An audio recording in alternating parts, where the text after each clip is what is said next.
សួស្តីអ្នកទាំងអស់គ្នាស្វាគមន៍មកកាន់ខ្ញុំ Ultra Boy ហើយយើងតបមកវិញជាមួយនឹងវីដេអូថ្មីបន្ទាប់ពីយើងខានជួបគ្នាយូរថ្ងៃខ្លាំងមែនតើនិយាយទៅគឺយើងខានជួបគ្នា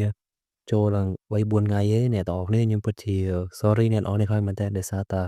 ខ្ញុំអត់មានពេលវេលាក្នុងការធ្វើវីដេអូទេព្រោះវីដេអូមួយវាចំណាយពេលយូរដែរនៅក្នុងការធ្វើអញ្ចឹងណាហើយខ្ញុំសង្ឃឹមថាអ្នកទាំងអស់គ្នានឹងអត់ភ្លេចខ្ញុំទេហ្នឹងហើយដោយសារតែមួយរយៈចុងក្រោយនេះគឺប្រហែលជាខ្ញុំចេញវីដេអូអត់សូវបានទៀងទាត់ដូចលើកមុនទេដែលលើកមុនគឺខ្ញុំធ្វើវីដេអូរបៀបថា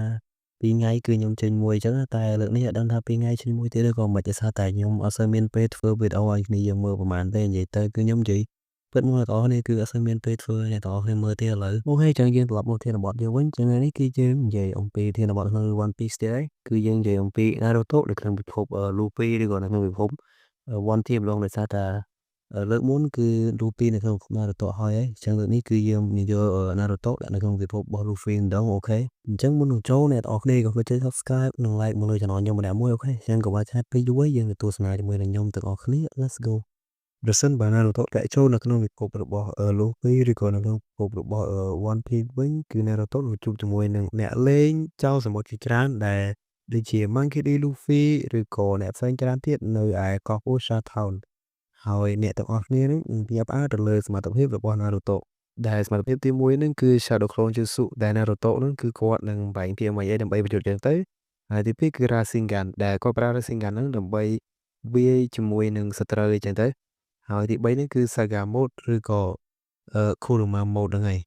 ហើយគ្នាយើងក៏ជាស្គាល់ Kurama Mode ដែរ Kurama Mode ហ្នឹងគឺគេចងចុយ9ដែលនៅក្នុងខ្លួនរបស់ Naruto ហ្នឹងក្រៅពីការជួបគ្នានិងការធ្លាក់ចូលមកក្នុងពិភព One Piece ហ្នឹងគឺ Naruto ក៏ត្រូវប្រឈមមុខជាមួយនឹង World Government ឬក៏រដ្ឋាភិបាលពិភពលោកហ្នឹងហើយដូចជាអ្នកទាំងអស់គ្នាដែលជាអ្នកតាមដានរឿង Naruto និងរឿងរបស់ Luffy ហ្នឹងអ្នកនរក៏ចេះដឹងហើយថា Naruto និង Luffy គឺគាត់មានចរិតដូចគ្នាដោយពួកគាត់ហ្នឹងគឺរបៀបថាលពើលពូចហ្នឹងហើយគឺគាត់គ្មានការស្រឡាញ់អំណាចនិងប្រឆាំងជាមួយនឹងអំណាចដែលល្មើសផងដែរដូច្នេះ Naruto ហ្នឹងគឺអាចនឹងប្រឈមមុខជាមួយនឹង Marine ហើយជាមួយនឹងក្រុម CP9 អញ្ចឹងទៅអញ្ចឹងខ្ញុំមានសំណួរមួយសួរទៅអ្នកទាំងអស់គ្នាតើ Naruto គឺគាត់ស័ក្តិសមទៅជា Pirate ឬក៏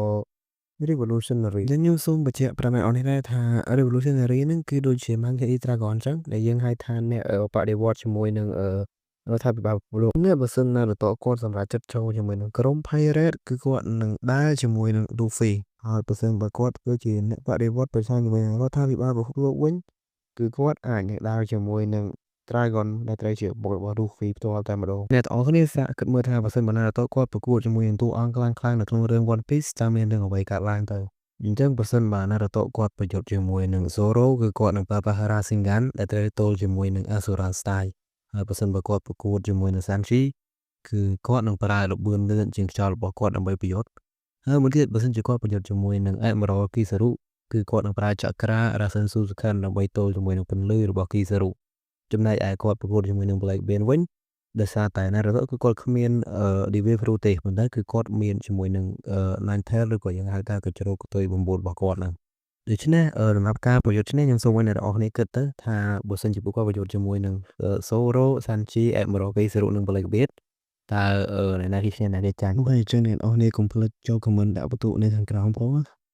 អ្នកនរគ្នាដោយសារតែ Naruto ហ្នឹងគឺគាត់អត់មានជាមួយនឹង Devil Fruit ទេអញ្ចឹងបើអ្នកនរគ្នាយើងគិតថាបើសិនជាយើងចង់ដាក់ Devil Fruit ឲ្យគាត់មួយតែគាត់ស័ក្តិសមជាមួយនឹង Devil Fruit អីគេទៅ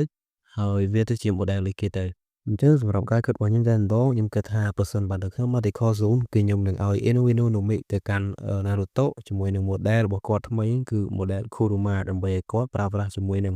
Ino no Mi របស់គាត់អញ្ចឹងគឺ Naruto ហ្នឹងគឺគាត់នឹងអាចបំបែកខ្លួនទៅជា Nine Tails ហើយបង្កើតការបំផ្លាញមួយដ៏ធំដែលយើងហៅថា Biju Boom ហើយបើសិនជា Paramecia វិញគឺខ្ញុំគិតថា Clone Fruit គឺវាល្អសម្រាប់ Naruto ក្រោយហ្នឹងគឺ Logia គឺខ្ញុំគិតថា Wine Fruit គឺវាស័ក្តិសមជាមួយ Naruto តែម្ដងដោយសារតែគាត់អាចប្រើជាមួយនឹង Rasen Suzukan របស់គាត់ដើម្បីប្រយុទ្ធអញ្ចឹងទីចុងក្រោយបើសិនបើ Naruto គាត់ចូលទៅក្នុងពិភព One Piece គឺខ្ញុំគិតថា Naruto អាចនឹងក្លាយទៅជាមនុស្សដ៏មានឥទ្ធិពលដូចជា Yonko ហើយគាត់នឹងក្លាយទៅជាមិត្តឬក៏ដៃគូថ្មីរបស់ Luffy តែនៅបើសិនបើគាត់មាន Devil Fruit គាត់នឹងអាចបង្កើតប្រវត្តិសាស្ត្រថ្មីនៅក្នុងពិភព One Piece ហើយគាត់ក៏អាចប្រឆាំងជាមួយនឹង World Government និងជាចុងក្រោយហ្នឹងគឺគាត់នឹងអាចជួយ Luffy ដើម្បីឲ្យក្លាយទៅជាស្ដេចចៅសមុទ្រនៅក្នុងពិភព One Piece ផងដែរតែអ្នកនរនេះអញ្ចឹងវីដេអូមួយនេះគឺមានតែប៉ុណ្្នឹងទេហ្នឹងហើយសូមឲ្យអ្នកកុំចិត្តកុំភ្លេច like subscribe របស់ channel របស់ខ្ញុំម្នាក់មួយអូខេ ជួយខ្ញុំមានតែប៉ុណ្្នឹងទេហ្នឹងហើយយើងជួបគ្នានៅក្នុងវីដេអូក្រោយទៀតបាយបាយ